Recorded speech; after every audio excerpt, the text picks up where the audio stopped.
জঙ্গলে ভালু যদি আপনার উপরে অ্যাটাক করে তাহলে আপনার জীবন এইভাবে বাঁচাবেন। প্রত্যেক বছর ভালু অ্যাটাকের কারণে অনেক মানুষ মারা যায়। মনে করা হয় জঙ্গলে বাঘের পরেই ভাল্লুকের হাতে সবথেকে বেশি মানুষ মারা যায়।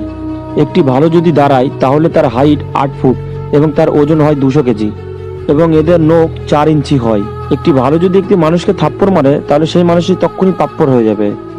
একটি মেয়ে ভালু মানুষের উপরে তখনই অ্যাটাক করে যখন তারা মনে করে যে তাদের বাচ্চার উপরে কোনো ক্ষতি আসতে চলেছে। কিন্তু অন্যদিকে একটি পুরুষ ভালু যদি একটি মেয়ে ভাল্লুককে পটাতে চায় তখন তারা মানুষের উপরে অ্যাটাক করে। যদি কোনোদিন আপনার পিছনে ভালো লেগে যায় তাহলে দেখুন আপনি কি করবেন না। সবার প্রথমে আপনি ভাল্লুকের সাথে মারপিট করতে যাবেন না।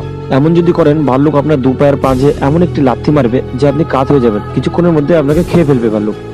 না আপনি গাছে চড়ার চেষ্টা করবেন না আপনি ভাগবেন। এরকম যদি করেন তাহলে ভাল্লুক আপনাকে দৌড়ে ধরে ফেলবে। একটি এমন পদ্ধতি আছে যেটা করলে আপনাকে ভাল্লুক ছেড়ে দিবে, সেটি হলো আপনাকে মরার অ্যাক্টিং করতে হবে। বন্ধুরা,